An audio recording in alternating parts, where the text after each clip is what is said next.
जोहार संगवारी हो, स्वागत है आप सभी का छत्तीसगढ़िया न्यूज चैनल में। आइए आपके साथ करते हैं आज के खबरों की शुरुआत। छत्तीसगढ़ की सबसे पहली बड़ी खबर के साथ मुख्यमंत्री भूपेश बघेल ने प्रधानमंत्री नरेंद्र मोदी को लिखा पत्र। कहा, मिलेट फसलों के उत्पादन एवं उपभोक्ता को बढ़ावा देने के लिए इसे जन आंदोलन बनाने हेतु पहल करने का आग्रह किया है। वहीं राष्ट्रीय खाद्य सुरक्षा अधिनियम के अंतर्गत वितरित किए जाने वाले अनाजों में मिलेट को शामिल किया जाए। केंद्र से ये भी मांग करते हुए कहा कि मध्याह्न भोजन कार्यक्रम में पोषण आहार तथा आश्रम छात्रावासों के लिए दिए जा रहे रियायती अनाजों में 20 से 25% मात्रा मिलेट फसल की हो। राज्य सरकारों को मिलेट फसलों में न्यूनतम समर्थन मूल्य पर संग्रहण करने की अनुमति दे केंद्र सरकार।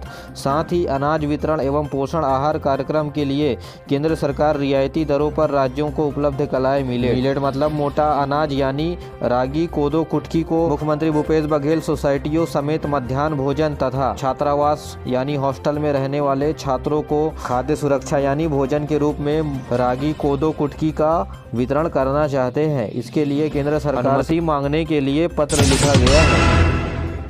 प्रदेश में मुख्यमंत्री श्रमिक सियान सहायता योजना के तहत 10,000 रुपए के रूप में दिए जाने वाले एक मुश्त राशि को बढ़ाकर 20,000 रुपए कर दिया गया है। इसके लिए श्रम विभाग के द्वारा अधिसूचना जारी कर दिया गया है। इसके लिए श्रमिक कल्याण मंडल बोर्ड पर रजिस्टर होना जरूरी है। साथ ही निर्माण श्रमिक की न्यूनतम आयु 59 वर्ष और अधिकतम 60 वर्ष होनी चाहिए। पात्र कामगार ऑनलाइन श्रम विभाग के पोर्टल पर अपना आवेदन दे सकते हैं।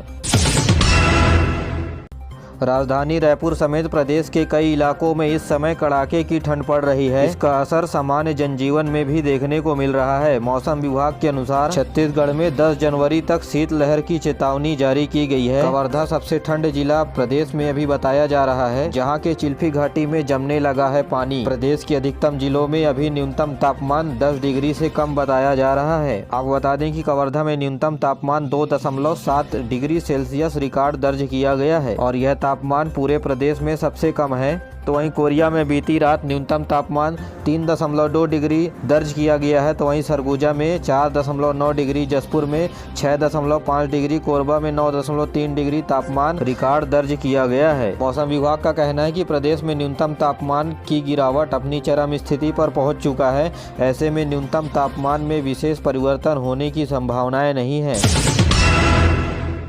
इंडिया न्यूजीलैंड वनडे में रायपुर पहली बार किसी इंटरनेशनल मैच की मेजबानी कर रहा है। शहीद वीर नारायण सिंह स्टेडियम में रोहित और विराट कोहली जैसे बल्लेबाजों को चौके छक्के लगाते दर्शक देखेंगे। जरूरी सुविधाओं को देखते हुए छत्तीसगढ़ खेल एसोसिएशन की मीटिंग में कलेक्टरों ने और एसपी ने भाग लिया। 21 जनवरी से मैच खेला जाएगा, जिसकी ऑनलाइन बुकिंग टिकट 12 जनवरी से होगी। वहीं सूत्रों के मुताबिक एक टिकट की कीमत न्यूनतम 400 रुपये होने वाली है। एक भीषण सड़क हादसे में 2 लोगों की मौत हो गई। स्कॉर्पियो में बैठकर 16 लोग मड़ई मेले की ओर जा रहे थे। इसी बीच स्कॉर्पियो और ट्रैक्टर के बीच आपस में भिड़ंत हो गई, जिसमें एक ड्राइवर और एक महिला ने मौके पर ही दम तोड़ दिया और इस दुर्घटना में 12 लोग घायल बताए जा रहे हैं। सभी को इलाज के लिए जिला अस्पताल में भर्ती कराया गया है। घटना की खबर लगते ही दुर्ग विधायक अरुण वोरा ने अस्पताल पहुँचकर मरीजों का हाल जाना। प्रदेश में बेरोजगार युवक और युवतियों के लिए नौकरी पाने का सुनहरा अवसर। जिले के शासकीय हाई स्कूल और हायर सेकेंडरी विद्यालय में होगी अतिथि शिक्षकों की नियुक्ति। नारायणपुर जिला शिक्षा अधिकारी के द्वारा जारी विज्ञप्ति के अनुसार हाई स्कूल हायर सेकेंडरी विद्यालय में व्याख्याता के 61 रिक्त पदों की पूर्ति हेतु अतिथि शिक्षक के रूप में शैक्षणिक व्यवस्था के अंतर्गत अध्यापन कार्य में सेवा लिया जाना है। सेवा लिए जाने की अवधि जनवरी माह 2023 से अप्रैल 2023 होगा, यानी कुल 4 महीने के लिए शिक्षकों की भर्ती की जाएगी। इसके लिए मानदेय 12,000 रुपए प्रति महीना निर्धारित किया गया है और इसकी नियुक्ति नारायणपुर जिले के कुल 27 स्कूलों में होगा। आपको बता दें कि आवेदन की प्रक्रिया 5 जनवरी से शुरू हो गई है। नारायणपुर जिला शिक्षा अधिकारी के पास जाकर आवेदन कर सकते हैं। जरूरी राज्यपाल अनुसुईया उइके ने कहा है कि विधानसभा एक पवित्र सदन है जहां से राज्य के विकास का रास्ता खुलता है। विधानसभा अलंकरण समारोह में उत्कृष्ट विधायक और उत्कृष्ट संसदीय पत्रकार प्रशस्ति पत्र देकर सम्मानित किया गया। खबर के मुताबिक साल 2021 के लिए उत्कृष्ट विधायक के रूप में सत्ता पक्ष के लिए कांग्रेस विधायक संतराम नेताम को प्रशस्ति पत्र दिया गया और विपक्ष से वरिष्ठ विधायक अजय चंद्राकर को चुना गया है। तो वहीं उत्कृष्ट संसदीय पत्रकार के लिए वरिष्ठ घोटे, तो वहीं जुल्फिकार अरेली और कैमरामैन शशिकांत वर्मा को सम्मानित किया गया।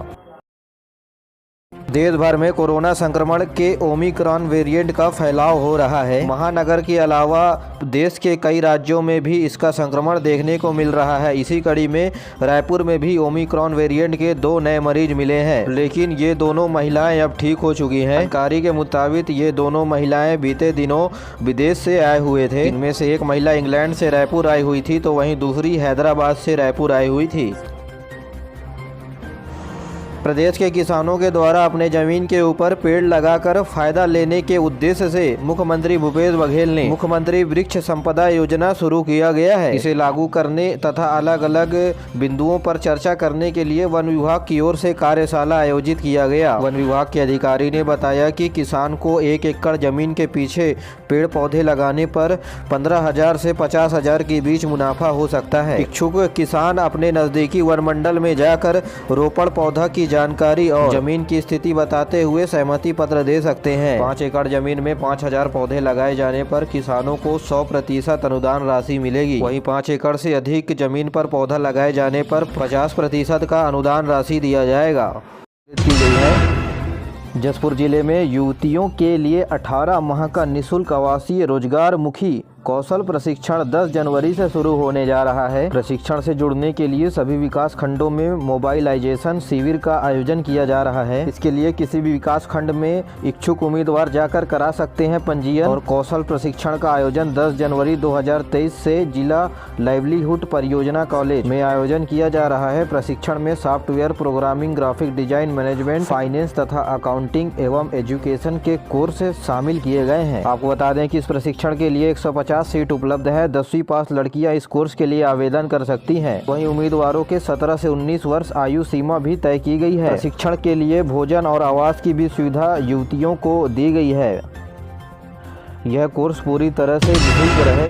युवाओं को प्राइवेट नौकरी पाने का सुनहरा अवसर नारायणपुर जिले में मिल रहा है। Machine operator assistant plastic processing प्रशिक्षण हेतु 10 जनवरी तक आवेदन आमंत्रित कर सकते हैं। रोजगार युवाओं को सीपेट द्वारा रायपुर में प्रशिक्षण 3 माह के लिए दिया जाएगा। इसके लिए युवाओं के पास स्थायी प्रमाण पत्र, 8वीं पास एवं 18 से 35 वर्ष के बीच उम्र होनी चाहिए। नारायणपुर जिले के इच्छुक उम्मीदवार अपने विकास खंड में जाकर आवेदन कर सकते हैं।